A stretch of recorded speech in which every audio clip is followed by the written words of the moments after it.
중천 박찬일님 네. 모셨는데 우리 중천님의 이야기를 오늘 왜 들으면 좋은지, 왜 들어야 하는지 정의부터 좀 부탁드립니다. 제 얘기를 듣는다기보다는 제가 쓴 네. 책이 좀 투자자들에게 좀 필요하지 않을까라고 좀 생각해서 좀 자리에 나왔고요. 네.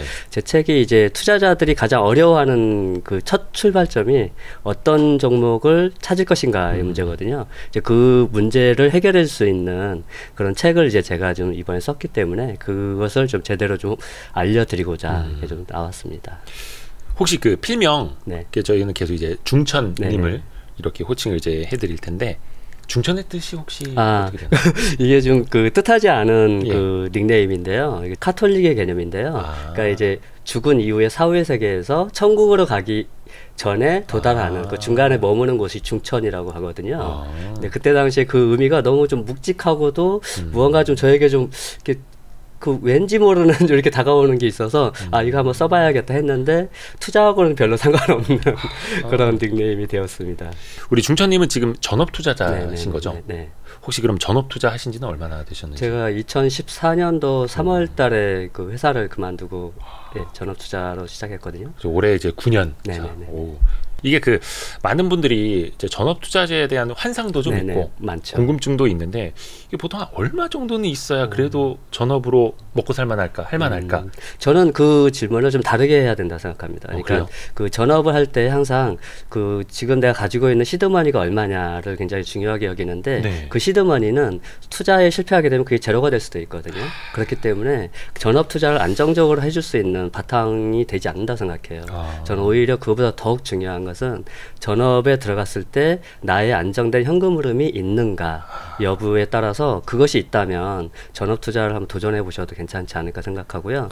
그 현금 흐름을 제가 강조하는 이유는 그 지금의 당장의 시드머니가 없어도 현금 흐름이 있어야만 이 어떤 그 변동성이 강한 주식시장에서 나의 주식이 폭락하더라도 그것을 견뎌낼 수 있는 힘이 되거든요. 근데 만약에 현금 흐름이 없다면 이런 어떤 폭락하는 장에서 견뎌내기가 매우 어렵습니다. 그러니까 그 주식을 통해서 나의 어떤 생활비를 벌겠다라는 그러한 개념으로 접근을 하시면 전업 투자가 매우 그 스트레스가 높은 그러한 생활이 될 것이고 굉장히 좀 그 뭐랄까 굉장히 좀 쫄리는 그런 네. 시간들을 많이 당할 수도 있을 것 같아요. 와, 중요한 거는 시드머니가 아니다. 네. 현금 흐름이다. 네네, 저는 그렇게 생각합니다. 와, 굉장히 지혜로운 말씀이신 것 같습니다. 그러니까 많은 사람들이 전업할 때 5억이어도 되나요? 10억이어야 되나요? 한 2, 30억 있어야 되나요? 이거만이 고민을 하는데 그게 아니라 현금 흐름. 네. 그래서 중천님도 계속해서 이제 책도 많이 쓰시고 네네네. 다른 현금 흐름도 많이 좀 만들어 놓으신 걸로 알고 있는데 그 실례지만 조금 투자 규모나 이런 거 좀 여쭤봐도 됩니까? 그러니까 많은 분들이 궁금할 거, 그러니까 저만 궁금한 걸 수도 있지만 여러분도 궁금하실 수 있으니까. 예. 투자 규모는 뭐 구체적인 액수를 얘기하는 건 좀 약간 그렇고요. 그 제가 2014년 기준 대비해서 제가 여기 오면서 좀 한번 살펴봤더니 네. 약 한 연복리로 따지면 한 20% 약 안 되는 연환산. 네, 9년 동안? 네, 그 정도 되더라고요. 우와, 어이구, 거의 뭐 10%대 후반만 되더라도. 네, 그러니까 나름대로 그래도. 오, 야, 대단하시네요. 그러면 그거 약간 뭐 조금 외람된 질문입니다만 혹시 22년도에는 어떻게 좀 올해는 별로 좋지 않았죠. 그러니까 지난해 지난해 좋지 않았습니다. 손실 보셨나요? 네, 저 같은 경우 반도체 쪽에 많이 포지션을 갖고 있어서 좀 이제 좋지 않았어요. 22년. 근데 그걸 감안을 해도 네. 9년 동안 연복리만 이 정도 한 18, 9% 이 정도 되더라고요. 네. 야, 그러시구나. 하기사 뭐 2022년은 고수든 중수든 하수든 초고수든 다 힘든 초고수 분들은 수익을 내셨죠. 그죠. 그러니까 그 뭐 그 초고수, 뭐 초초고수 있을 수는 있는 거고. 제가 궁금한 게 그러면 투자를 전업으로 아예 나와서 2014년부터 하셨는데 그 전과 후 투자를 하심으로 인해서 어떤 뭐 제일 많이 변한 점은 뭐가 있을까요? 그러니까 시간적인 거는 뭐 당연할 테고요. 제일 많이 변한 건 아무래도 제가 독서량을 굉장히 많이 늘렸다는 것이 가장 크고요. 그러니까 제가 그 전업을 결심할 당시에 제일 먼저 세웠던 목표가 연 100권의 도서를 읽자였거든요. 그러니까 이제 그때 당시에 그 저한테 굉장히 이게 목표죠. 네네. 목표. 저 목표는 뭐 한 300권도 할 수 있는 거니까. 근데 이제 그때 당시 저한테 이제 울림을 크게 줬던 그 저자분 중에 이지성 씨라고 있어요. 네네. 그 책, 네네네. 네, 책을 굉장히 많이 쓰시기도 하고 그 책을 통해서 어떤 인생을 바꿨다라고 하는 그분인데 그분의 책 가운데에서 이제 그런 내용들이 있습니다. 그러니까 그 일정량의 어떤 책의 독서량이 쌓이면 인생이 변할 수 있다 이런 그 말을 듣고서 굉장히 그 울림이 크더라고요. 그래서 제가 그때 당시 전업을 고민하면서 먼저 인문학이나 어떤 주식 투자 서적은 물론 당연히 봐야겠지만 인문학에 대한 도전을 좀 확실하게 해야만 나의 어떤 흔들리지 않는 신념이나 가치관들을 좀 가지지 않을까. 그래서 나름대로 이제 연 100권의 목표를 했는데 실상 그 목표 달성은 어려웠긴 했는데 좀 근접하게는 노력은 했어요. 와, 그래도 뭐 수십 권은 매년. 네, 제가 그 일부러 저는 이제 제 스스로가 이제 만족하기 위해서 제가 이제 독서를 하게 되고 그 기록을 남깁니다. 근데 이제 제가 이제 2014년도부터 이렇게 남긴 걸 보니까 뒤로 갈수록 좀 양은 좀 줄더라고요. 이제 게을러졌다는 뜻이죠. 근데 이제 약 한 70권에서 한 80권 정도는 매년 읽는, 1년에 7, 80권 읽어왔더라고요. 이야, 와, 엄청나시네요.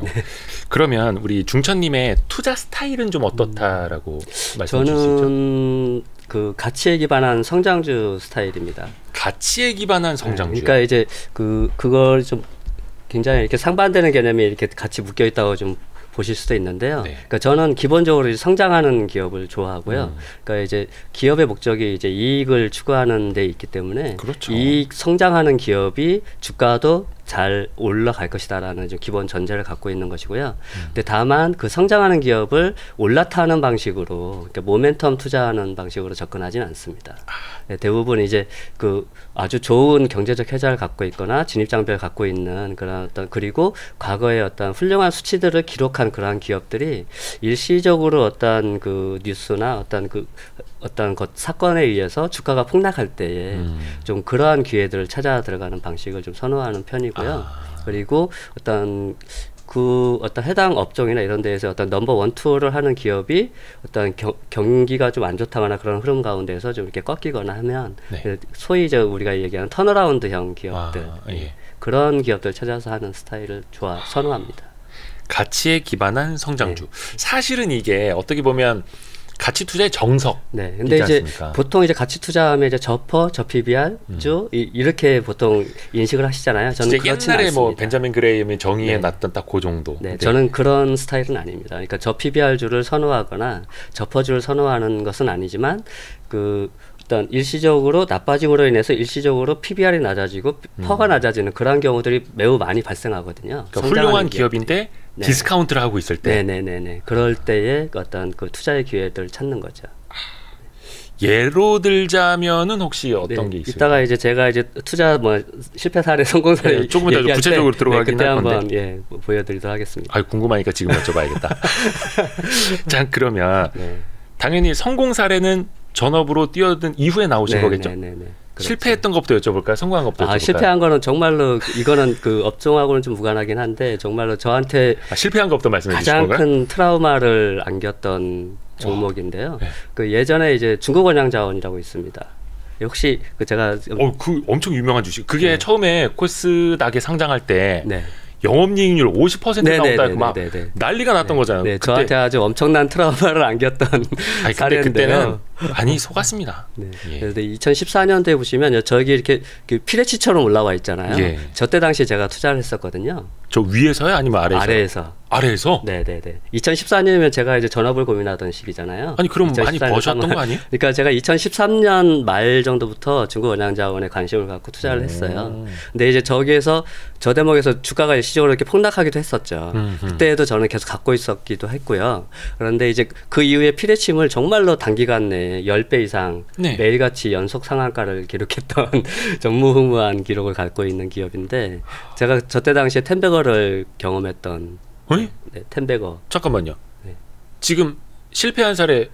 근데 그 수치상으로만. 평가이익으로만. 거의 코인 느낌 나는데. 평가이익이 10배까지 갔었는데 그 결론은 어떻게 된 거예요? 결론은 제가 다 까먹었죠. 못 먹었죠. 그러면 거의 피레침이 올라간 만큼 떨어지는 것도 급격하게 떨어졌기 때문에 빠져나갈 기회가 없었어요. 그럼 원금도 제가 일부 손상됐죠. 그때 당시에. 그러니까 평가이익, 평가이익으로 이거 웃으면 안 됩니다. 죄송합니다. 예. 10백억까지 평가이익이 갔다가 원금도 손실을 보면 손실되는. 이게 항상 사람 기억이 본인의 본전은 최고점에 있다고 하지 않습니까?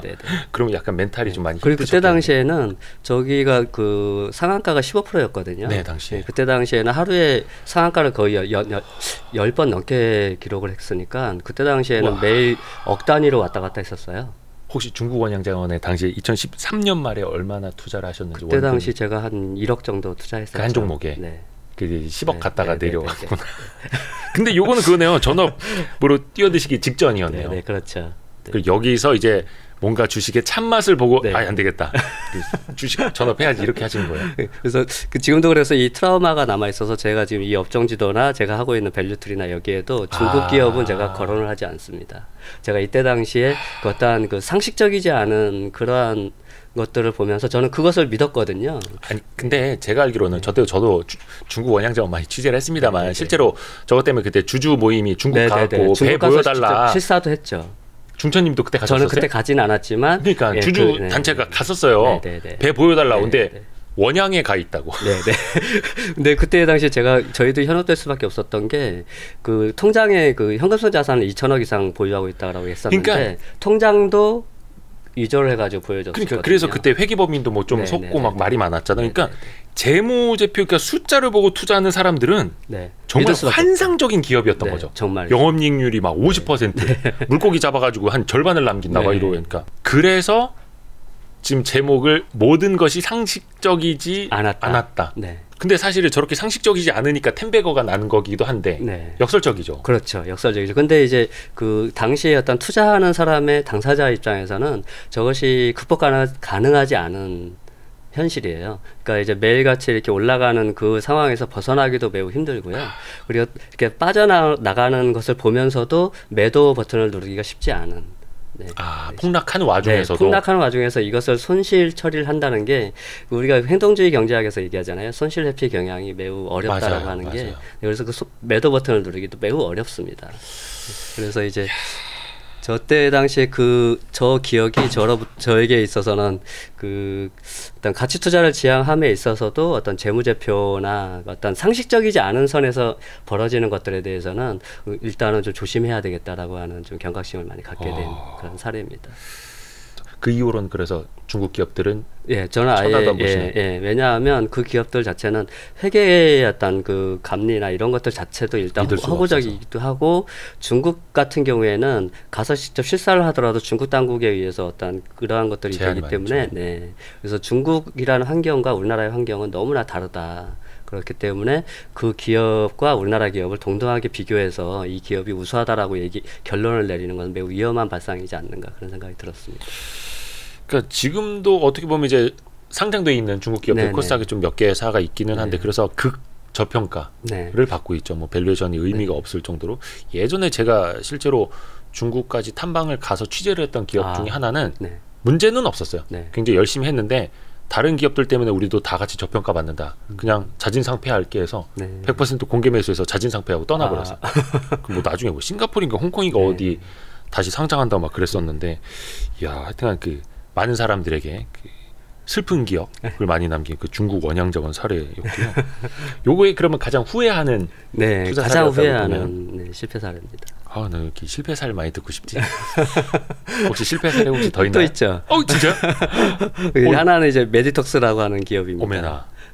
이 메디톡스는 모두가 다 알다시피 과거에 이 보툴리눔 업계 1위 기업이기도 했고요. 그리고 이제 그 한동안 약 7년, 8년 제가 알기로 한 10년 가까이 ROE가 20% 넘는 유일한 좋았죠. 그래서 우리나라의 전체 상장 기업 2,300개를 대상으로 해서 약 한 7, 8년 정도의 ROE 20% 이상 해서 검색을 해보시면은 2,300개 기업 중에 약 30개 정도밖에 되지 않습니다. ROE는 이제 자기 자본 이익률. 자기 자본 이익률 뭐 20% 이상 되는 기업이 약 한 20개 정도밖에 검색이 되지 않거든요. 그렇죠. 그 정도로 굉장히 그 우수한 이익률을 자랑하는 기업이에요. 한때 엄청 잘 나갔었죠. 근데 이제 이 기업이 지금 제가 좀 저때 당시 했던 것이 2020년 2020년 당시에 이제 메이톡스 그 대웅제약과 그 균주 논쟁 벌어지고 하면서 뭐 여러 가지 어떤 노이즈가 많이 발생했던 시기예요. 그러면서 주가가 고점을 찍고서 쭉 내려왔던 내려오던 시기였어요. 그래서 제가 아까 말씀드렸듯이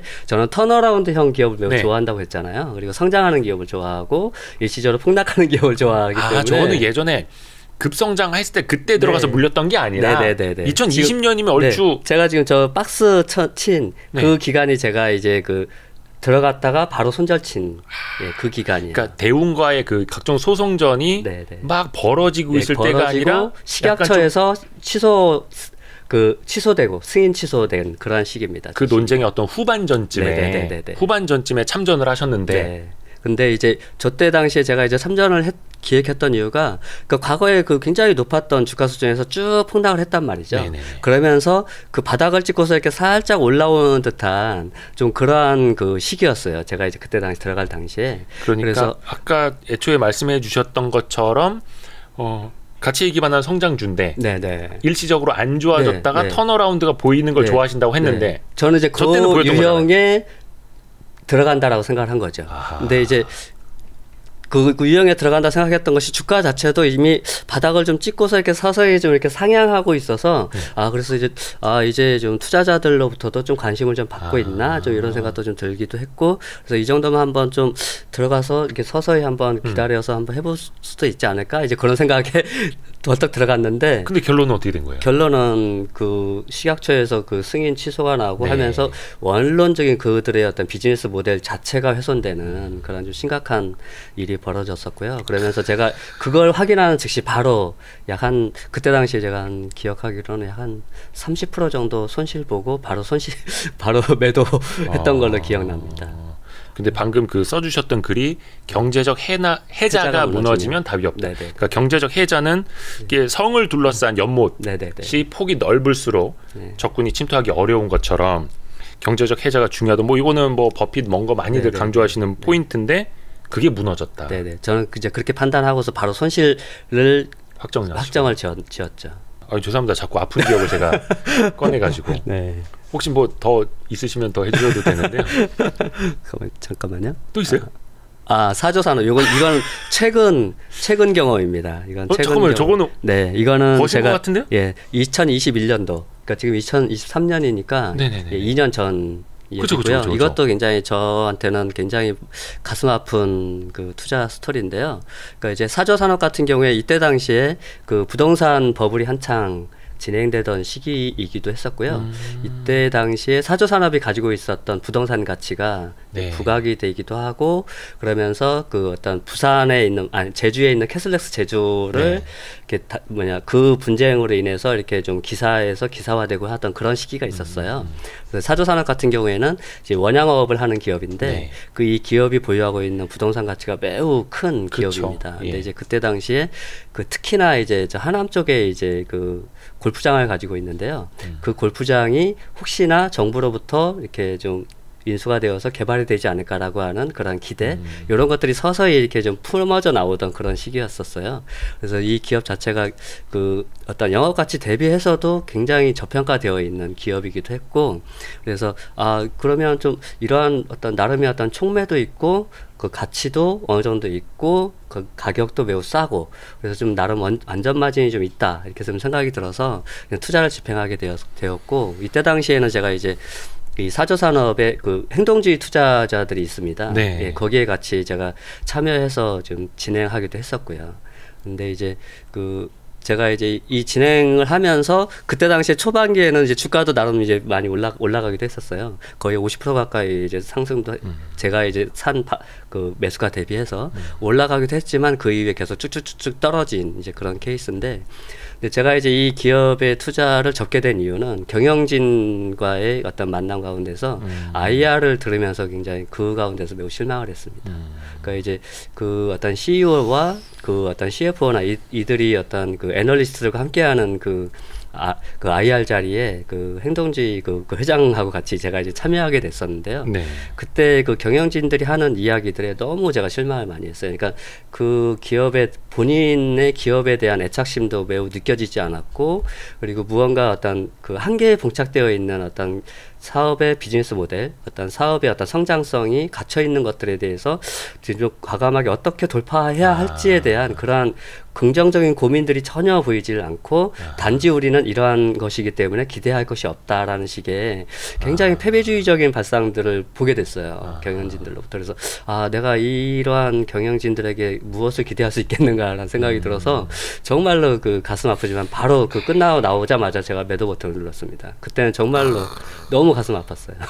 그거는 근데 감정적으로 대응하신 게 아니라, 네, 저는 그 경영진도 매우 중요하다고 생각하는데, 물론 결정적인 요인은 아닌데 사조산업 같은 경우에는 경영진의 역할이 매우 중요하다고 생각하거든요. 네. 왜냐하면 자산 가치가 매우 풍부한데 그 지금 현재 이들이 벌이고 있는 사업 영역은 굉장히 그 뭐랄까 좀 성장성이 제한되어 있는 그러한 사업이거든요. 그렇기 때문에 그렇죠. 이 어떤 묶여져 있는 자산을 활용을 해서 어떤 새롭게 좀 성장하는 신규 사업이라든가 어떤 활로를 모색해야 되는데, 동환산업은 좀 그런 사업들을 적극적으로 펼치고 있잖아요. 그렇죠. 이 물류 사업도 하고 있고 미국의 참치 산업으로도 진출도 하고 있고, 이제 이렇게 좀 어떤 나름의 그 어떤 길들을 모색하는데, 사조산업은 그렇게 하고 있지 못하기 때문에 굉장히 보수적입니다. 네, 그런 것을 하기 위해서는 경영진의 노력이 굉장히 필요하거든요. 그 경영진의 역할이 굉장히 중요한 기업임에도 불구하고 경영진들의 어떤 그러한 것을 확인이 되니까 더 이상 기대가 꺾이게 되더라고요. 그러니까 그 경영진이 효율적인 자본 재배치를 하지 않고 주주 친화 경영은 뭐 당연히 하지 않고, 그러니까 저도 사조그룹을 좀 잘 알고 있는데요. 저 충정로에 있는 본사 있지 않습니까? 거기도 제가 찾아갔었습니다. 거기가 거의 한국전쟁 직후에 지은 건물이래요. 거기에는 엘리베이터도 없습니다. 엘리베이터도 없고 진짜 몇 년 됐더라. 거의 한 반세기 이상 된 것 같습니다. 근데 거기에 아직도 그 회장님은 한 50년 된 소파 아직도 쓰고 계세요.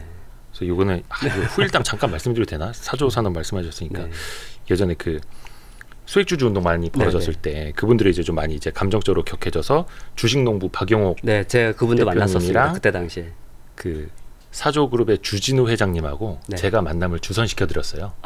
그 자리에 제가 같이 갔었습니다, 사실. 근데 이제 그거는 비보도를 전제로 만든 자리였기 때문에 보도하지 않기로 약속을 해서 뭐 뒤에도 어디 가서 얘기는 안 했었는데, 근데 사실 저도 그때 이야기를 들었는데 주주들의 생각과 현재 경영진의 생각이 이렇게도 많이 다를 수 있겠구나. 그러니까 주주들은 효율적으로 자본을 재배치해야 된다. 저기 놀고 있는 유휴 자산이 너무 아깝다 하는데, 거기 회장님은 이거 뭐 지금 주주들이 2천억이네 만에 하지만 실제로 당신네들이 이거 매물 내놓고 팔아봐라 그 가격이 되나. 또 막 이렇게 이야기를 하고, 그래서 한계를 저도 많이 보기는 했습니다. 자, 이제 조금 밝은 이야기 할까요? 너무 어두운 얘기를 너무 많이 했다. 진짜 가장 크게 성공하셨던 투자 사례도 알려주시죠. 네, 한번 보겠습니다.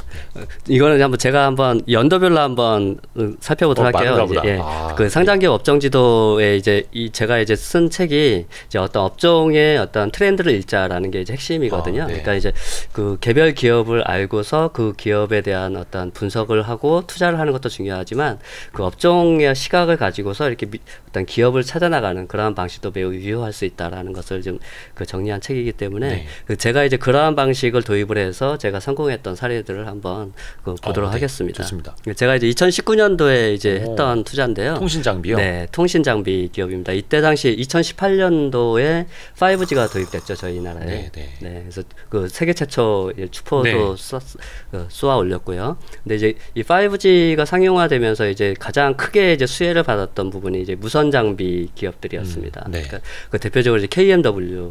저때 뭐 최고의 주식이었죠, 저때는. 근데 이제 저때 당시에는 KMW가 그 PBR이 뭐 거의 한 10배가 넘는 굉장히 고평가로, 그 지표상으로 매우 고평가되어서 나타났던 그런 기업이었기 때문에 저는 KMW에는 접근하지 못했고요. 그러니까 무선 장비 기업들은 대체적으로 그 어떤 지표상으로는 굉장히 고평가되어서 나타났기 때문에 저는 무선 장비 쪽으로는 접근하지 못했고 유선 장비 쪽으로 접근을 하게 되었습니다. 그러니까 이제 5G를 도입을 하게 되면 이제 보통 일반적인 분들은 무선 장비 기지국만 설치하는 걸로 아시는데 그렇지 않거든요. 그러니까 이제 무선과 유선이 만나는 그 중간에서 중계하는 그런 유선 장비 또 같이 그렇죠. 교체를 해야 되는 교체 수요가 발생하거든요.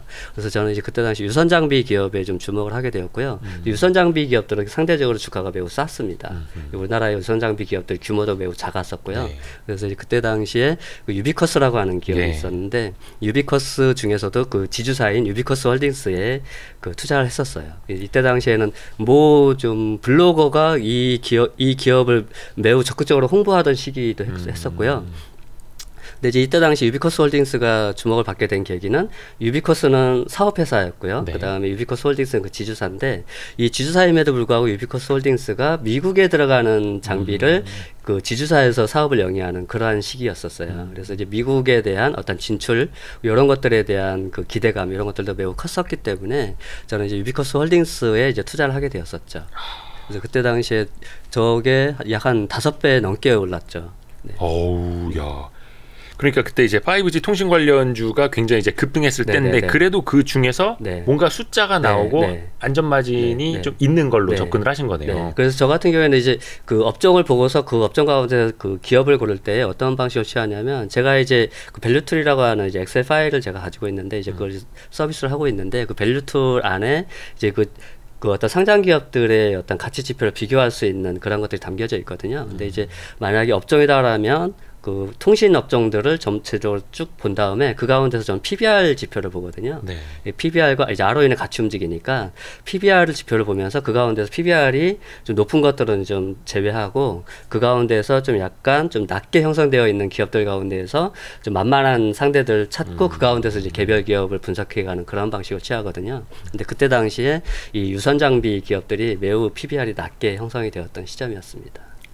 그래서 이제 그쪽으로 하셨던 거고 5배. 네. 근데 그때 당시에 대부분의 투자자들은 KMW나 이런 무선 장비 기업들에 굉장히 주목을 많이 했던 시기였죠. 예. 네, 그래서 KMW 그 IR 장소나 이런 데 가면 저도 이제 그때 당시에 이제 그런 데 좀 몇 번 이제 찾아다니기도 했었는데 굉장히 미어 터질 정도로 투자자들이 그랬었죠. 와, 근데 그때는 이제 5G 정말 도입 초기였고 그랬죠. 그때 막 하드웨어 투자를 막 집행을 할 때였으니까 그때 실제로 주가도 좋았고 어떻게 보면 그 장비를 실질적으로 깔기 시작했으면 오히려 이제 고꾸라지기 시작을 했고 그렇죠. 와, 추억의 5G네요. 추억의 5G. 뭐 아직 끝난 것도 아니고 제대로 뭐 통신사들 올해 투자를 다시 한 것도 또 아닌데. 5G의 바람이 불고 있습니다. 올해 다시. 아, 그래요? 네. 이제 우리나라 같은 경우에는 그러니까 5G 같은 경우가 이제 그 고주파 대역이 있고 약간 그 대비해서 상대적으로 그렇죠. 저주파 대역이 있는데 지금 우리나라에서는 고주파 대역은 상용화되어 있지 않거든요. 뭐 28GHz. 그렇죠. 28GHz. 네. 그래서 그쪽은 대부분의 통신사들이 다 포기한. 과기정통부가 그래서 투자 안 할 거면 주파수 우리 회수한다. 그래서 막 취소해버리고 막 그러잖아요. 네. 그래서 이제 우리나라 같은 경우에는 이제 5G에 대한 어떤 그 추가적인 수요가 기대되지는 않지만 북미나 인도나 이런 어떤 일본이나 이런 부분들이 지금 5G가 지금 개화되고 있어서 그것들이 지금 거기에 따르는 어떤 설비 투자가 지금 적극적으로 진행되고 있는 상황이거든요. 근데 이제 삼성전자 네트워크 사업부가 그 사업을 하고 있습니다. 그렇죠. 근데 이제 그것이 실질적인 어떤 수주가 확인이 되고 있고 그래서 거기와 연결되어 있는 기업들에게 수혜가 직접적으로 나타날 수 있는 시기가 바로 올해입니다. 그래서 그러니까 3, 4년 전에 대한민국 땅에서 투자가 이루어졌듯이 그쪽에는 이제 지금 이루어지고 있는 거죠. 네, 그래서 올해 5G도 그쪽하고 관계가 있는 기업들에게는 또 다른 어떤 기회가 주어질 수 있는 기회라고 생각합니다. 올해가. 국내와 해외 어떤 시차가 존재하는 이것도 하나의 투자 아이디어가 될 수 있겠네요. 혹시 이것도 개별 종목에 얼마만큼씩 이렇게 투자하시는지도 여쭤봐도 됩니까? 이때 당시에 이쪽에는 많이 넣지는 않았어요. 그때 당시에 한 1억 조금 안 되게 넣었던 것 같아요. 혹시 이렇게 집중 투자를 하시는 스타일이세요? 아니면 완전히 분산을 쫙 해두시는 스타일이세요? 아주 뭐 10개씩 이렇게, 10개 넘게 이렇게 가져가지는 않고요. 대체적으로 한 10개에서 한 그 정도 왔다 갔다. 그러시구나. 혹시 또 재미난 사례가 또 혹시 있습니까? 그다음에 이제 지금 이제 전기차 쪽인데요. 그 전기차가 이제 제가 이제 2021년도에도 그랬고 올해에도 그랬고 이제 업종주도 책에서 제가 이제 주목할 테마로 항상 전기차를 넣었고요. 그런데 거기 넣은 만큼 저 역시도 투자를 실제적으로 했던 사례입니다. 근데 이제 그 그 첨보라고 하는 기업이 제가 2020년도 했었는데 네. 이때 당시에 너무 아쉬웠던 투자 경험이에요. 네? 그러니까 그 첨보라는 기업이 이제 그 2차 전지의 어떤 그 소재 쪽에서도 전해액을 만드는 전해액이죠. 네, 상장한 지도 얼마 안 됐는데. 네네네. 근데 이제 이 기업을 이제 주목하고서 투자를 했었는데 투자 기간이 너무 짧다 보니까 상대적으로 그 이익폭을 너무나 많이 못 봤어요. 그래서 너무나 큰 아쉬움이 남았던 네. 종목이기도 한데 그래도 이제 하나의 일단 성공 경험으로 이제 끌어오기는 했는데 이 첨보 같은 경우에는 제가 굉장히 초창기에 진입을 하기도 했었고요. 근데 단지 코로나 시국에 그걸 견디지 못했습니다, 제가. 그러니까 올라가서 나름대로 이제 올라갔는데 거기서 좀 꺾이는 게 좀 보면서 코로나가 터지고 하면서 아 이거 지금 있는 수익마저 다 꺾이는 거 아니야 해서 이렇게 급하게 빠져나오다 보니까 이후에 크게 벌어진 그런 어떤 상승장을 경험하지 못했던 좀 약간 아쉬움이 함께한 그런 종목이기도 합니다. 근데 이제 왼쪽 위에도 써있긴 한데 트렌드에 올라타자. 네네네. 우리가 그 시대적 흐름에 네. 같이 올라타면은 네. 그래도 조금 네. 편하게라고 표현해야 되나? 쉽게라고 표현해야 되나? 좀 어폐가 있긴 한데 어찌됐든 간에 저는 돈을 버는 그게 게 두 가지 의미가 있다고 생각해요. 첫째는 이제 그 어떤 투자 어떤 이 주식시장으로부터 소외되면 안 된다라는 거. 그러니까 특히 저 같은 경우에 전업 투자자이기 때문에 그 어떤 시장의 어떤 큰 트렌드에서 소외받는 것만큼 견디기 어렵거든요. 그러니까 어떤 전체적으로 움직여지는 어떤 그런 분위기와 그러한 어떤 분위기 가운데서 나는 소외되고 있으면은 그 월터 실로스와 같이 이렇게 어떤 은둔의 투자자가 아닌 이상은 그걸 굉장히 경험하기 어렵거든요. 그래서 저는 그 어떤 일반적인 사람이라면 어떤 전체적인 어떤 트렌드에 있는 그런 분야의 기업 하나 정도는 투자를 하는 것이 맞다라고 저는 생각을 합니다. 어떤 투자 수익을 떠나서 네, 그렇게 해서 계속적으로 어떤 그런 감을 이어져 가는 게 좀 필요하지 않나 좀 그런 생각이 좀 들고요. 그래서 그런 관점에서 이제 전기차라는 것은 항상 보고 있고 첨보를 그때 당시에 그 선택했던 주요 이유는 네. 아까 통신과 똑같습니다. 그러니까 그때 당시에도 그 배터리 제조사와 그 다음에 양극재와 음극재의 그 있는 기업들의 주가는 매우 높았어요. 에코프로비엠이라든가 그때 당시 에코프로였었죠. 네. 예, 에코프로였었고 그 다음에 뭐 포스코케미칼, 뭐 양극재, 음극재 기업들 이러한 기업들 같은 경우에 상당히 주가가 급등하기도 했었고, 근데 실질적으로 매출은 일어나는데 이익은 나지 않았던 그런 시기였거든요. 어떤 설비 투자가 적극적으로 이루어졌던 시기였기 때문에 그래서 이제 그런 어떤 숫자가 좀 이렇게 좀 따라오지 않는 것에 좀 부담감이 좀 저는 있었고 그래서 첨보는 이제 그 전부터 전액을 하고 있었지만 이 기업은 이제 디스플레이나 반도체나 이런 데에 어떤 소재 사업도 같이 영위하고 있거든요. 그래서 이제 그런 것들을 발판으로 해서 이렇게 서서히 성장해 가지 않을까 이제 그런 것을 주목해서 이제 했던 그런 케이스입니다. 근데 이제 지금 올해도 지금 저는 이 반도체 쪽을 그 전기차 쪽을 계속 하고 있는데요. 지금 같은 경우에는 코스모화학에 좀 투자하고 있습니다. 아, 현재 진행형으로? 네, 현재는. 그래서 그때 당시에 첨보의 아쉬움을 달래기 위해서 네. 지금 이제 코스모화학에 투자하고 있는데요. 요거는 뭐 추천주나 관심주 요건 아닙니다. 네, 그냥 사례입니다.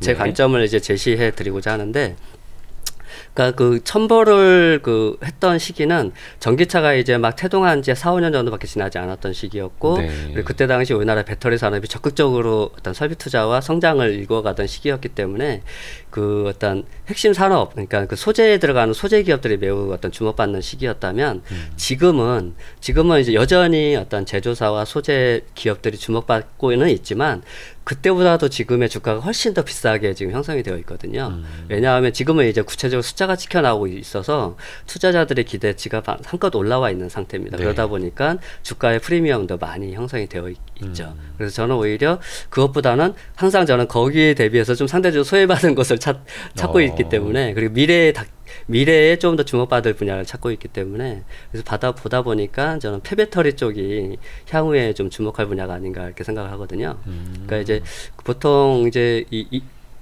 리튬이온 배터리는 어떤 재활용이 가능한 배터리라고 하잖아요. 그 안에 들어가 있는 소재들이 매우 비싼 소재이기도 하고 그래서 그게 보통 한 10년에서 15년 정도 쓰게 되면 폐배터리로 돌아오게 됩니다. 그러면 이제 그것을 재활용을 해야 되는데 그렇죠. 재활용을 하면서 그 안에 들어있는 소재를 추출을 해서 다시금 판매하는 이러한 어떤 비즈니스 모델을 가진 기업이 향후에 좀 크게 주목받을 수 있지 않을까. 그래서 최근에 이제 이 기업이 2개가 상장이 됐어요. 네. 세비캠하고 성일하이텍. 네, 그렇죠. 이 기업이 리사이클링 대표 기업으로 지금 주목받고 있고 상장 당시에도 매우 비싸게 그 상장이 되었기 때문에 제 시야로는 접근이 불가능한 기업이었기 때문에 이미 하고 있지만 주목받고 있지 못한 기업, 좀 코스모화학이 제 눈에 좀 들어왔었고요.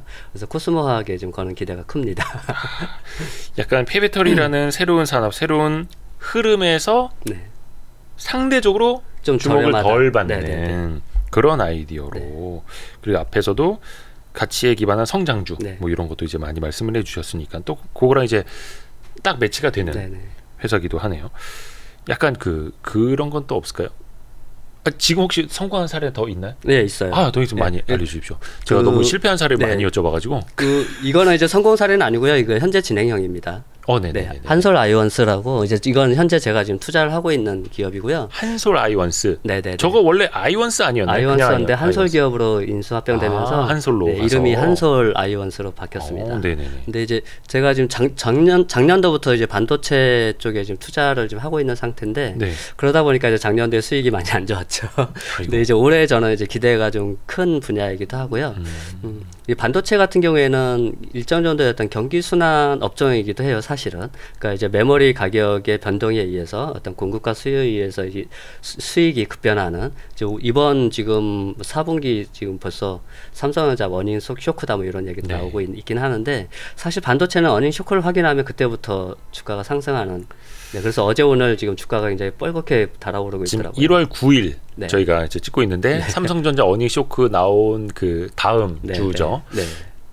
정확히 이제 삼성전자의 엄청난 어닝 쇼크 이후 주가는 또 반등을 막 하고 있고. 네, 그래서 최악의 뉴스가 곧 어떤 최적의 매수 타이밍일 수 있다. 저는 이제 그렇게 보고 있고요. 그래서 저는 좀 더 일찍 진입해서 지금 굉장히 지금 마이너스가 지금 나와 있는 상태이긴 하지만 저는 충분히 회복 가능하다 좀 생각하고 지금 있고. 뭐 반도체 관련주 갖고 계신 분들은 열의 9은 마이너스겠죠. 네. 그래서 올해 같은 경우에 저는 반도체 가운데서 특히 저는 올해는 좀 장비 쪽이 좀 좋지 않을까 좀 그런 생각을 좀 하고 있는데 네. 이 한솔 아이원스는 이제 장비도 장비고 이제 소재도 일정 부분 들어가긴 합니다. 부품 네, 세정 장비 네, 이쪽을 하고 있고요.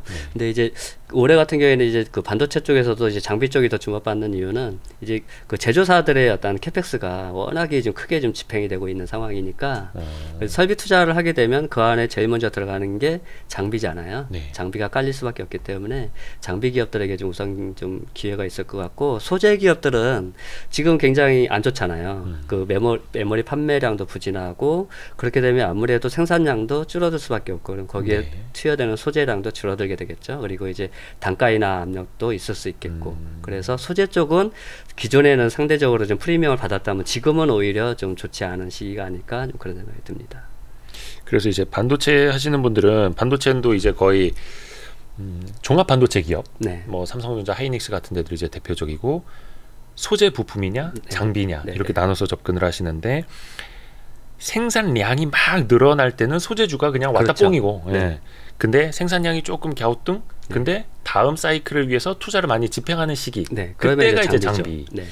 근데 이제 뉴스나 이런 데서 많이 보면 뭐 불확실성이 커져가지고 뭐 캐펙스 투자를 조금 늦춘다, 혹은 뭐 하이닉스 같은 경우도 좀 줄인다 이런 이슈들이 좀 있잖아요. 있긴 있는데 그것을 줄인다 하더라도 안 할 수는 없을 것 같아요. 제가 볼 때는 지금 삼성전자나 SK 하이닉스 같은 경우에는 디램 분야의 글로벌 투쓰리잖아요. 그렇죠. 네, 그렇기 때문에 그 지위를 유지하기 위해서는 어느 정도 어떤 투자 금액은 계속적으로 유지할 수밖에 없다고 저는 생각이 들고요.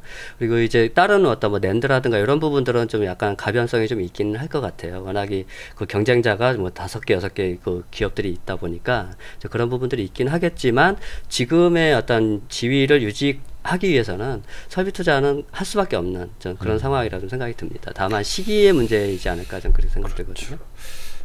특히 이제 반도체 관련주들은 특히 우리나라에서 증시를 논할 때 혹은 전망할 때 거의 뭐 반도체를 빼놓고 볼 수가 없고 거의 대부분의 증권사들이 2023년 전망을 하면서 한 열의 9은 유망주로 당연히 이제 반도체를 꼽고 있고 그래서 우리나라 투자자들한테는 진짜 반도체는 애증의 산업입니다. 근데 이제 반도체 그 업종의 그 업종 PBR 밴드를 보시면은 그 굉장히 그 흥미로운 걸 발견할 수 있는데요. 그 당기 순이익이 이렇게 쭉 빠지는 그 시기에 그 업종의 PBR은 이렇게 올라갑니다. 주가는. 그러니까 그리고 이렇게 올라가면 주가는 상대적으로 같이 가다가 이렇게 꺾여요. 그러니까 반대로 움직인다. 그러니까 선반영되는 그 기간이 매우 빠르게 일어나기 때문에 그래서 좀 어떻게 보면 이제 그것이 이제 투자자들로서는 좀 투자하기 좀 어려운 내용일 수도 있습니다. 발상 자체를 거꾸로 가야 되는데. 네. 그래서 제가 이제 최악의 업황이 최적의 매수 시점이라 얘기한 게 이제 그럴 수 있어요. 저희도 그래서 그 관련 콘텐츠를 좀 많이 했거든요. 얼마 전에 그 송명섭 위원님은 반도체 주가는 왜 실적과 거꾸로 가는가 뭐 이런 책도 좋은 책도 내셨었고 공부를 좀 많이 해야 됩니다. 약간 혹시 더 그 부분에서 더 이야기해 주실 수 있는 게 있을까? 많이 뭐 좋은 거? 아니면은 제가 이런 질문을 좀 드려볼게요. 이제 그 상장 기업 업종지도 좋은 책을 내셨으니까 그런데 여기 보면 이제 각 산업별로 이른바 밸류 체인이라고 하는 것들이 쭉 나오지 않습니까? 근데 이 밸류 체인을 잘 몰라도 누구나는 아니겠다. 주린이도 쉽게 할 수 있는 섹터가 있을 거고 진짜 이 밸류 체인을 모르면 투자를 절대 해서는 안 되는 분야가 있을 거고 있죠. 대표적으로 이제 나눠서 설명을 좀 해주실 수 있을까요? 저 같은 경우에 이제 업종 지도를 그러니까 업종 분류를 이제 어떤 그 기업이 가지고 있는 어떤 공급 사슬에 의해서 연결되어 있는 업종이 있는가 하면 각각의 어떤 독특한 사업 분야로 이루어진 업종이 있어요. 그래서 제가 25개 업종으로 이제 분류해서 이렇게 보시면 그 표를 보시면 공급 사슬로 이루어진 업종을 이렇게 표시해놨고 사업 분야로 표시된 부분이 있잖아요. 그래서 밸류 체인을 몰라도 투자가 가능한 쪽은 사업 분야 쪽이 그렇습니다. 그러니까 이제 그 안에 있는 기업들이 서로 연관이 안 되어 있는 거죠. 별로 안 되는. 업종. 그 분야만 알면 되는데, 근데 이제 공급 사슬을 모르면 안 되는 대표적인 분야, 화학과 반도체죠. 그렇죠. 특히 화학 같은 경우에는 어떤 원유에서부터 최종적인 합성소지, 합성섬유, 뭐 합성 고무까지 나오는 이 중간에 아주 복잡한 공급 사슬 관계를 알지 못하면 그 어떤 그 원재료와 제품 가격의 어떤 그 변동을 추적할 수가 없거든요. 맞습니다. 그리고 이제 반도체 역시도 마찬가지입니다. 반도체도 이 8대 공정으로 이루어져 있기 때문에 그 공정에 대한 이해 없이는 굉장히 어려운 투자 영역이거든요. 그리고 이제 뭐 디스플레이도 역시 마찬가지고요. 그리고 뭐 스마트폰은 상대적으로 굉장히 단순한 어떤 공급 사이클이기도 하지만 자동차나 조선, 통신 이런 부분들이 대체적으로 이제 공급 사슬로 엮여져 있는 부분들이고 이런 부분들은 대체적으로 어떤 가격 피에 매우 민감한 그런 특성들도 있습니다. 왜냐하면 그 원재료에서부터 제품까지 연결되어 있는 그러한 특성을 지니다 보니까 스프레드에 의해서 이익이 결정되어지는 그런 특성들도 일정 부분 있다고 보여져요. 맞습니다. 그래서 이제 그런 부분들도 좀 있을 수 있겠고, 근데 이제 밸류 체인을 몰라도 좀 투자가 가능한 영역들은 뭐 대체적으로 엔터 같은 경우는 뭐 드라마라든가 영화라든가 이게 드라마와 영화가 서로 연관되어 있지 않잖아요. 다만 같은 엔터테인먼트라고 하는 어떤 공통된 특성 때문에 같은 업종으로 묶여 있다 이렇게 생각되는 것이기 때문에 그렇습니다. 그러니까 공급 사슬 이거는 어떻게 보면은 이제 최전방에 있는 회사부터 공급 회사들, 그렇죠. 이른바 이제 협력사라고 하는 줄줄이 이어진 그 공급 사슬, 그거를 우리는 이제 뭐 서플라이 체인이다, 혹은 밸류 체인이다 이렇게 표현을 하는 거니까. 그래서 당연히 저거는 전방 산업이 좋아야만 그 협력사들도 2차, 3차, 4차 줄줄이 잘 먹고 잘 사는 게 되는데, 다만 또 사이클은 또 주가와는 또 달리 갈 수 있으니까 그래서 조금 어렵고. 근데 그런 밸류 체인을 몰라도 되는 것들은 우측에 있는 거 어떻게 보면 약간 B2C라고 볼 수도 있을 테고, 어떤 그 산업의 전방 산업과는 그냥 무관하게 각자 기업의 경쟁력으로 갈 수 있는 것들. 근데 이제 꼭 그렇다고 또 보기에는 또 약간 좀 위험하기는 한데요. 왜냐하면 이제 그 어떤 각각의 업종의 어떤 공통된 특성들이 있기 때문에 그 특성으로부터 좀 자유로운 것은 없습니다. 예를 들어서 만약 음식료 업종을 만약 예를 든다면 음식료 같은 경우에 대표적으로 어떤 그 P와 Q에 의해서 그 이익이 결정된다고 하지만 어떻게 보면 P가 굉장히 또 중요한 그런 기업들도 있을 수 있고, 그러니까 매출 외형, 그러니까 가격이 중요한 곳이 있을 수도 있고, 혹은 또 매출액이 또 중요한 그런 분야들도 있을 수 있기 때문에 그 업종의 특성을 잘 좀 감안해서 보시는 것도 중요합니다. 맞습니다. 그러니까 이게 사실 아까 이제 오른쪽에 사업 분야로 꼽아주셨던 것도 보면은 사실 하나하나 기업별로 깊이 들어가야 되는 것들. 근데 이것도 고민이 되는 게 이제 바로 옆에 바이오 있습니다만. 바이오는 철저하게 그 회사의 신약 개발 능력, 신약 개발 상황에 따라서 펀더멘털은 당연히 다 다르게 변하는데, 근데 이제 바이오주는 이른바 투자 심리라고 해서 바이오주 좋을 때는 막 그냥 이것저것 다 올라갔다, 안 좋을 때는 다 같이 무너졌다, 막 신뢰가 다 같이 깨지고 막 이러잖아요. 그래서 저거는 공급 사슬도 아닌데 투심이 같이 엮여버리니까 그래서 더 어려운 것 같아요. 맞아요. 그래서 저는 바이오 같은 경우에는 거의 투자를 하지 못하고 있는 거죠. 하고 싶어도 워낙 이해 자체가 너무 어렵기도 하고 그래서 제가 이제 이 책을 쓸 때에도 바이오 분야의 를 설명하는 글을 쓸 때가 매우 어렵기도 했습니다. 제가 전문가가 아니다 보니까 행여나 잘못된 용어나 개념을 쓸까봐 굉장히 조심스럽고 그리고 또 이제 전문가 입장에서 봤을 때 이건 굉장히 좀 어설픈 문장으로 보일 수도 있어서 굉장히 조심스러운 업종이기도 했어요. 그건 뭐 해당 분야 뭐 의사들이 봐도 잘 모른다는데 자기 분야 아니고서는. 그래서 한 기업을 깊이 공부하다 보면 또 그 바이오 기업에는 또 약간 거의 종교적으로 빠지시는 분들도 많이 있을 수 있죠, 당연히. 나타날 수 있고. 그러면 이제 우리 중천님께서는 물론 이제 전체적인 이제 공급 사슬 다 이제 스터디를 하고 계신 분이지만 어느 쪽을 선호하세요? 그 개별 기업 깊이 들어가는 것과 하나의 섹터에서 전방산업이 막 좋아지려고 할 때 그쪽에서 초과 수익이 날 수 있는 종목으로 쭉 가시는 게 더 지금 나은지. 같은 경우에는 이제 제가 매년 이 작업을 계속 하고 있어서 예전에는 개별 기업을 집중 분석해서 들어가는 스타일을 선호했는데 지금은 업종의 트렌드가 좀 일어나고 있거나 현재 있거나 하는 기업들 가운데서 찾는 그런 방식으로 많이 선호하고 있어요. 왜냐하면 그게 지금 저로서는 매우 편리한 방식이 되었거든요. 그러니까 이 업종지도 책을 2년마다 한 번씩 내고 있기 때문에 제가 이 책을 쓰기 위해서 계속 사업 보고서를 계속 봐야 되고 이제 그런 상황이 있다 보니까 업종에 대한 공부를 더 많이 하게 되더라고요. 그러다 보니까 그 업종의 어떤 그 트렌드나 어떤 그 흐름 이런 가운데에서 기업을 찾는 이런 방식들을 많이 선호하게 됐습니다. 지금은.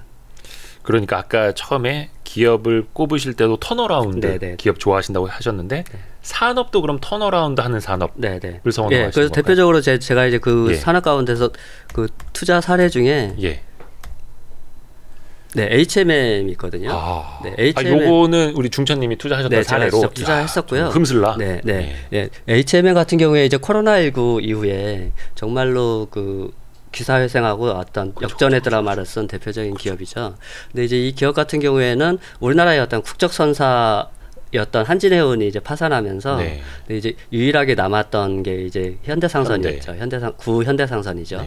그 현대상선이 거의 그 과거 9년 가까이를 적자를 면치 못했고 거의 뭐 자본 잠식을 우려할 정도로 가만두면 그냥 망할 수밖에 없었던 상태였으니까. 근데 이제 그때 당시에 이제 이 해운이 저는 이제 이 공부를 하면서 몰랐었는데 이 국적선사가 얼마나 중요한지를 알았어요. 그러니까 그 나라의 어떤 특히 우리나라는 수출 주도형 국가이기 때문에 이 해운업을 그 자국에서 보유하고 있지 않으면 그 유통에서 생겨나는 그 비용들에 대한 통제가 되지 않기 때문에 우리나라 같은 경우는 국적선사가 매우 중요한 그런데 불구하고 한진해운이 파산 선고를 당했기 때문에 다시금 누군가가 그 자리를 할 수밖에 없었던 상황이었거든요.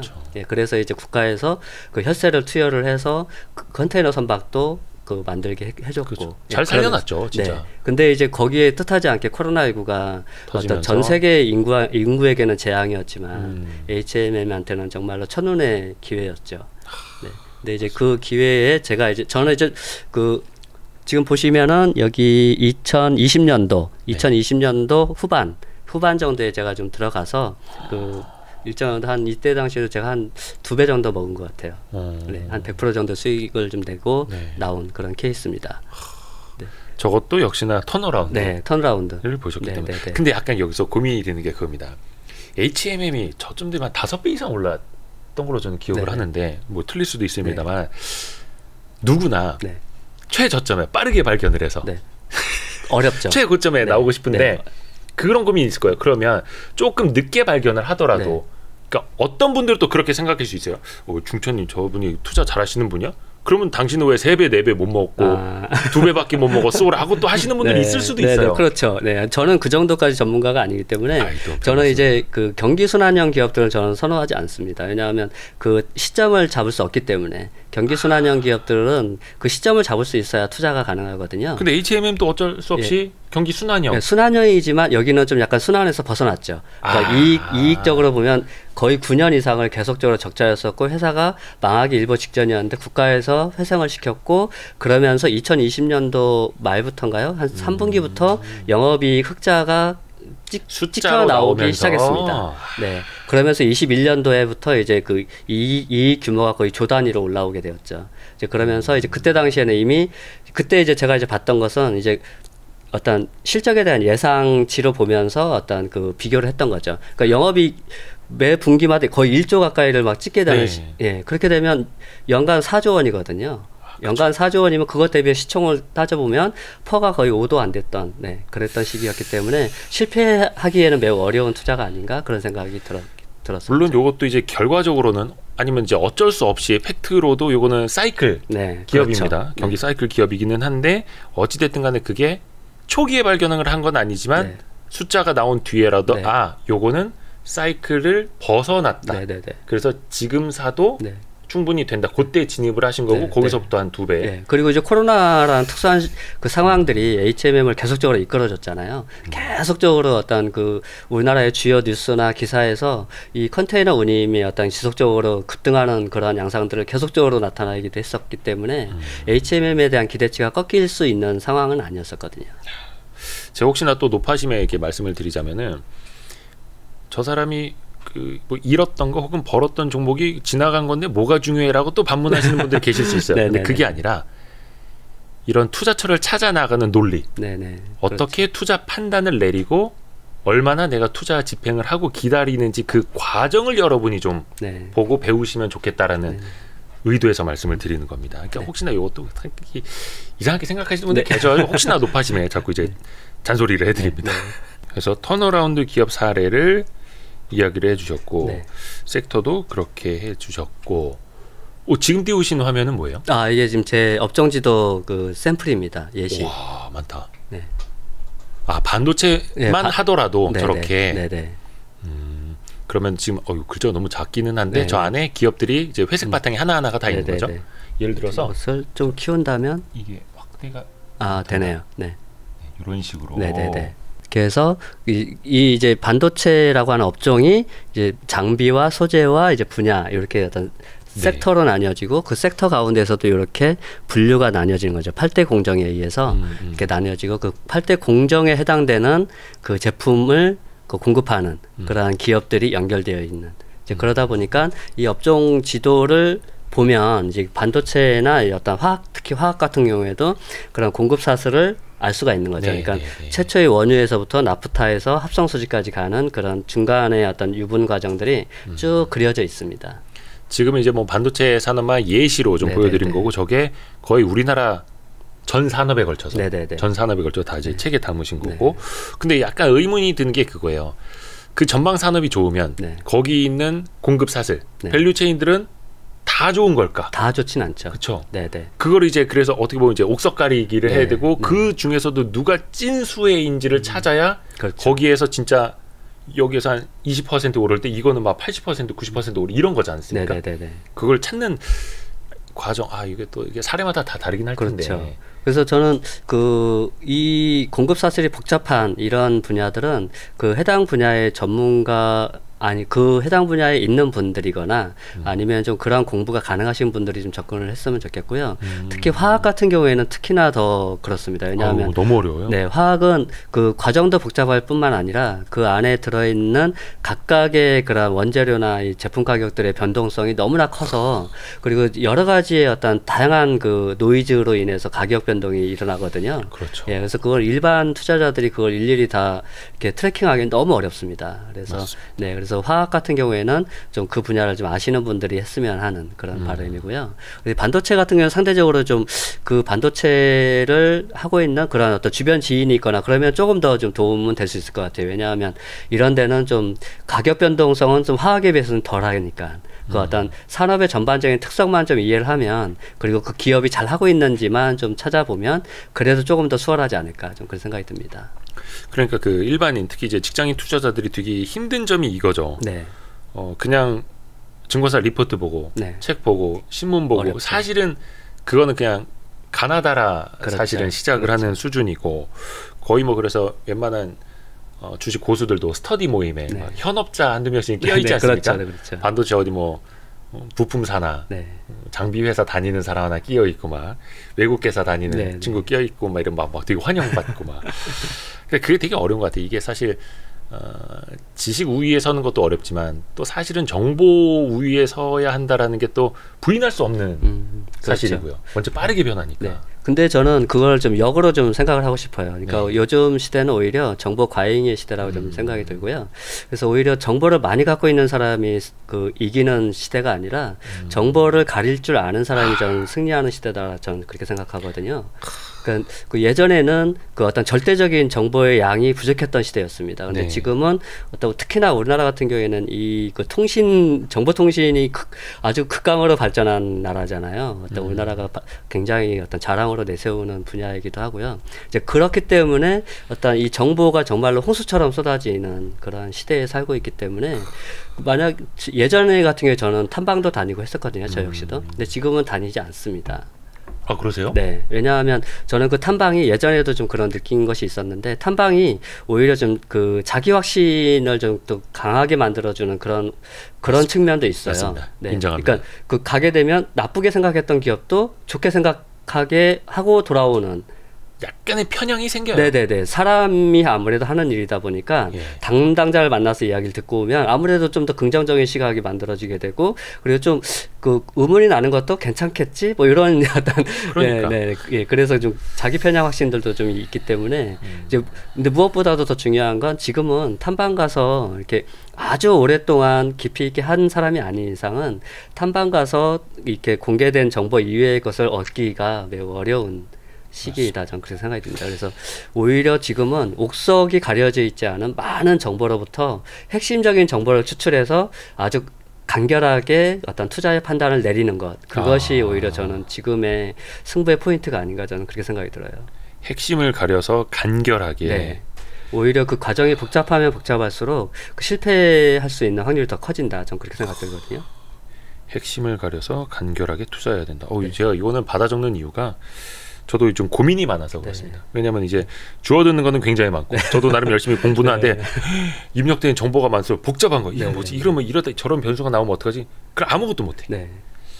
핵심을 가려서 간결하게 그리고 정보를 가릴 줄 아는 사람이 네. 결국은 승리한다. 그러니까 이제 제가 이제 그런 얘기를 하는 이유는 제가 이제 투자 이제 모임에 이제 가면 이제 네. 투자 토론을 하잖아요. 네. 그러면 이제 어떤 종목을 이제 이렇게 발표를 하고 이제 서로 이제 의견을 교환하는 가운데에서 이렇게 이제 어떤 비판적인 견지들을 이제 가진 어떤 질문들을 받고 이제 오고 가고 하는데 문제는 그 어떤 질문의 과정 속에서 대부분의 사람들이 나의 성을 견고하게 한 채 어떤 토론을 하면서 그 성을 무너뜨리지 않고 그냥 나의 것을 지키기 위해서 질문과 대답을 반복하는 이러한 경우가 많다라는 그런 느낌을 많이 받았어요. 근데 이제 그런 토론은 사실은 도움이 되지 않거든요. 맞습니다. 네. 맞습니다. 물론 이제 그 어떤 무너지는 것들도 필요하지만 그 어떤 자기 자신이 핵심적으로 보고 있는 포인트를 상대에게 전달해 주는 것도 매우 중요하다. 네. 그래서 그 전달하는 과정에서 그 많은 내용들 가운데에서 그러면 나의 결론이 무엇인지를 정확히 전달해 주는 것. 그것도 매우 중요하거든요.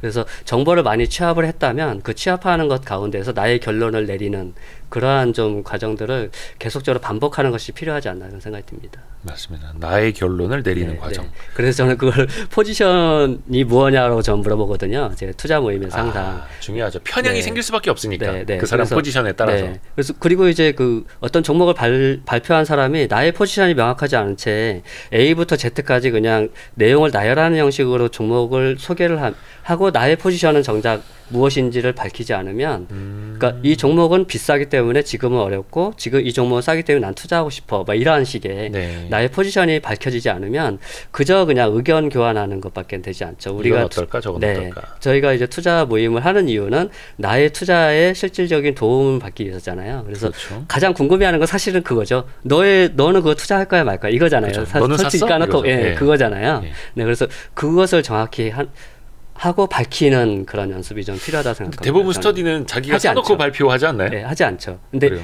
사고서도 주로 그런 걸 밝히질 않죠. 대부분이. 그게 이제 본인이 사고서 네. 안 오르고 있으면은 발표를 좀 멈칫합니다. 네. 근데 사놓고서 오르면 나 이거 사실 사놨다. 네. 이거 지난달에 발표할 걸 막 이런 식으로 네. 됩니다. 누구나 다 똑같아요. 네.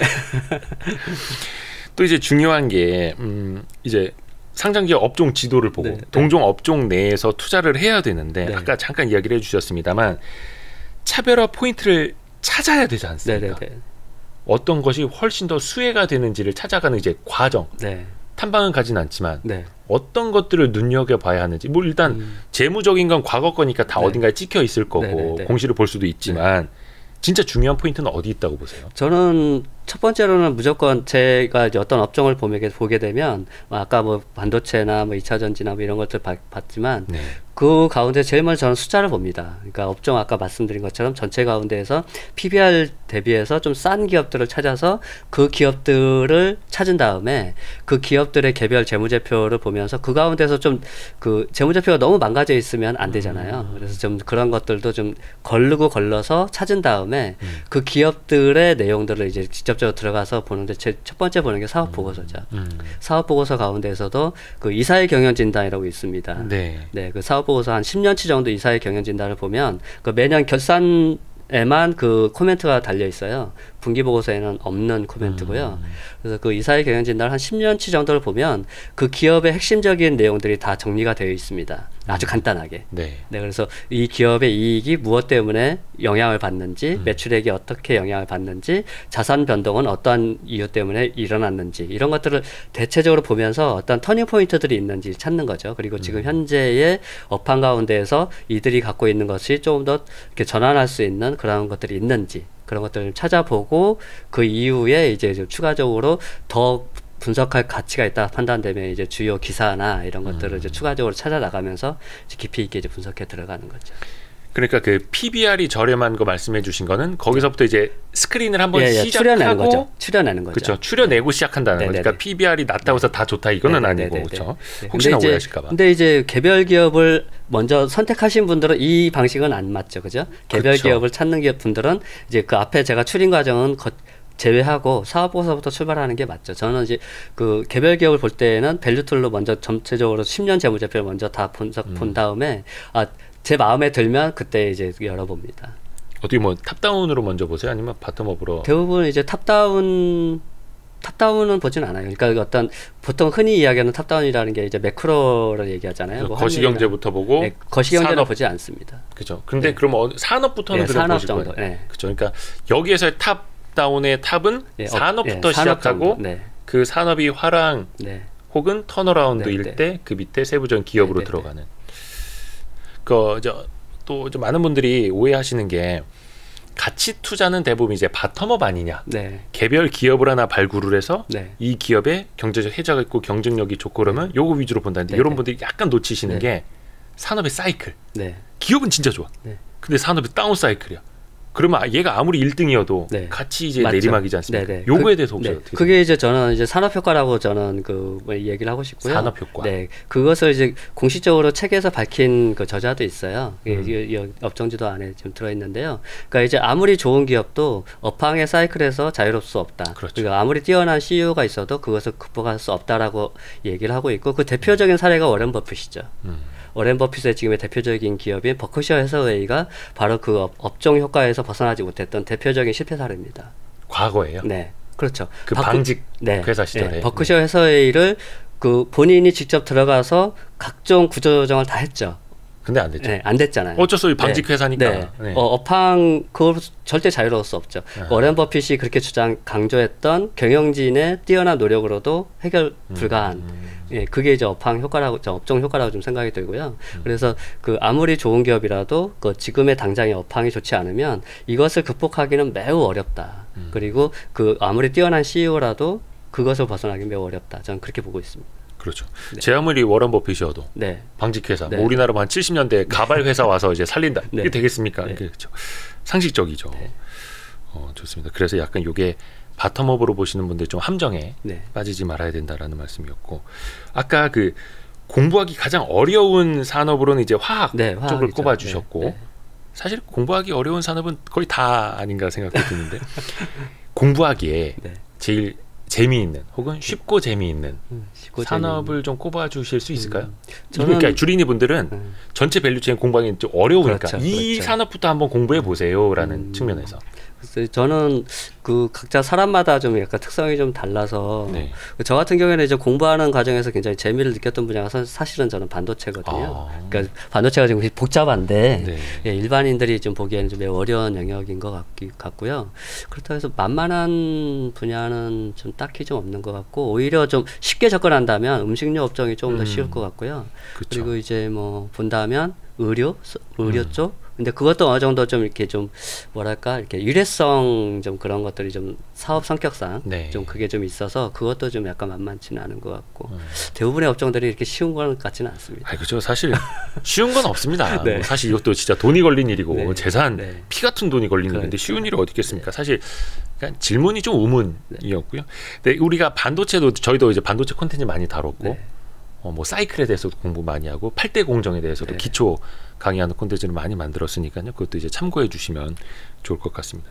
근데 또 의외로 한 10시간, 20시간이라도 공부하고 나서 보면은 네. 들리잖아요. 네, 그렇죠.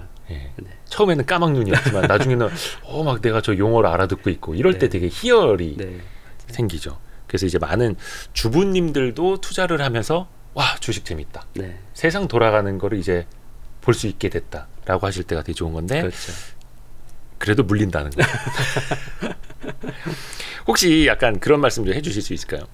어쩔 수 없이 이제 중천님도 22년도엔 좀 손실을 보셨다고는 하니까 많은 분들이 공부해봐요. 책도 사보고 20년, 21년만 하더라도 서점에서 주식 관련 책이 불티나게 팔지 네, 않습니까? 그랬죠. 근데 요즘은 이 책이 어떻게 될지 모르겠습니다만 그때 이 책이 21년도에도 한번 나왔었고 네, 지금 개정이 된 걸로 네, 알고 네, 있는데 그때 많이 나가네. 21년. 그때 많이 팔렸죠. 네. 지금은 어떻게 될지 모르겠습니다. 네, 그때 사람들이 관심이 좀 많이. 그때 약 한 4만 부 정도 팔렸으니까 많이 팔렸죠. 네. 엄청 팔리셨네요. 네네네. 대박. 이번에도 전 많이 팔릴 거라고 좀 기대를 하고 있고 많은 분들이 좀 호응을 해줬으면 좋은 좋겠고요. 책이니까요. 네. 근데 지금은 많은 분들이 관심이 떨어졌고 네, 맞습니다. 이제 20년만 하더라도 주식은 매일 오르는 거 아닌가 하셨던 분들이 이제는 뭐 쳐다도 보기 싫고 막 이런 분들 많거든요. 저는 항상 좀 역발상이라고 하는 게 좀 어려운 건 아니라 생각하거든요. 그러니까 이제 예를 들면 요즘 최근에 제가 제일 많이 보는 기사 중에 하나가 예금 금리예요. 예, 어디 높은 금리를 파는 저축은행이나 새마을금고에 줄을 서는 모습. 예, 이런 기사들이 지금 많이 나오고 있거든요. 예, 그래서 저는 그 기사가 나온 걸 보면서 이제 인플레이션 끝에 도달한 건 아닌가?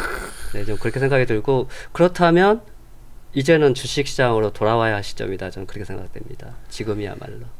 네. 오히려 지금 그 어떤 6% 7%의 어떤 물론 굉장히 높은 금리죠. 안정적이고 그리고 어떤 그 리스크가 상대적으로 적은 그런 어떤 자산이기 때문에 당연히 그쪽에도 찾아가셔야 하지만 여유가 있다면 지금 좀 더 위험한 곳에 좀 더 높은 수익을 좀 추구하시고자 한다면 지금이야말로 역발상으로 주식시장에 한번 접근해 보시는 것도 굉장히 실패의 그 어떤 확률이 오히려 좀 적은 시기가 아닌가 저는 그렇게 생각됩니다. 진짜 역발상. 그러니까 2021년 초까지만 하더라도 너도 나도 다 주식 얘기하고 있고 카페건 어디건 다 그렇죠. 부동산 얘기하고 있고 막 커피숍 식당 다 주식 얘기하고 있을 때 그때가 사실은 조금 그렇죠. 조심했어야 될 때고 지금은 다 떠나고 예금금리 막 은행에 줄 서고 진짜 역발상이 필요합니다. 혹시 올해 가장 기대되는 산업 앞에 반도체 좀 이야기를 해주셨습니다. 만약에 좀 더 보수적으로 보시는 분들이라면 저는 오히려 음식료 업종을 좀 한번 봤으면. 음식료요? 네네. 음식료 많이 오르지 않았나요? 많이 오르기도 했지만 그래도 좀 더 안정적인 투자 좀 대상을 많이 찾으신다면 저는 오히려 좀 음식료 업종도 좀 괜찮지 않나? 그 중에서도 좀 수출을 좀 하고 있는 그런 분야. 대표적으로 저는 좀 오리온을 좀 보고 있는데요. 오리온도 좀 주가가 좀 상대적으로 좀 요즘 오르긴 했습니다. 뭐 한때 다들 막 신고가 갔다가 또 조정받아도 또 격하게 받아요. 아무리 음식료 업종이라고 해도. 근데 이제 올해 같은 경우에 이제 음식료 업종은 이제 제가 이제 말씀드린 건 좀 더 보수적으로 보시는 분들에 대해서 좀 높은 수익률을 추구하지 않고 그냥 그 어떤 상대적으로 좀 리스크가 적은 그런 분야들을 찾는다면 이제 음식료 업종을 좀 추천드리는 이유는 그러니까 지금 이제 러시아 우크라이나 전쟁이 언제 끝날지 모르겠지만 조금은 좀 잠잠해질 수도 있을 것 같다 이런 생각도 좀 들고 있고요. 근데 이제 우크라이나 전쟁 때문에 사실은 오리온 같은 경우에는 초코파이 스파이가 러시아에서 엄청나게 인기 상품이었거든요. 아마 퇴출됐을 거고 그래서 이제 그런 것들도 회복 가능한 어떤 그러한 어떤 미지의 영역일 것으로 남아 있을 거고요. 그리고 지금 공급망도 이제 거의 지금 그 회복이 되었기 때문에 기존의 어떤 유통으로 들어가는 비용들도 많이 좀 다운이 됐을 것이고, 그리고 원자재 가격이 지금 전반적으로 하락하고 있습니다. 그래서 이 수입 물가도 지금 그 달러 환율도 많이 떨어졌죠.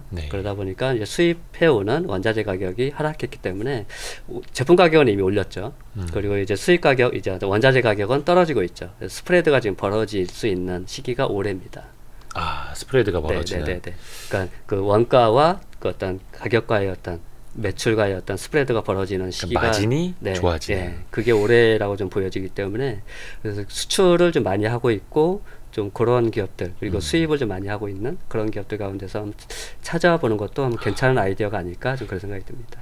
약간 좀 이제 제가 근시안이어가지고 좀 여쭤보자면, 혹시나 러시아 우크라이나 전쟁이 끝나면 국제 곡물 가격이 막 안정된다 이러면서 음식료주가 한번 막 폭락을 하거나 그럴까요? 그럴 수는 물론 없을까요? 일시적으로 그럴 수는 있겠지만 이익 자체는 굉장히 좋게 나올 거라 생각되는데요. 이미 분기 이익 판가를 올려놨기 때문에. 네네. 저는 일시적으로 뉴스는 그렇지만 분기 이익을 발표할 때마다 저는 어닝 서프라이즈가 날 수도 있다고 저는 생각하거든요. 오히려.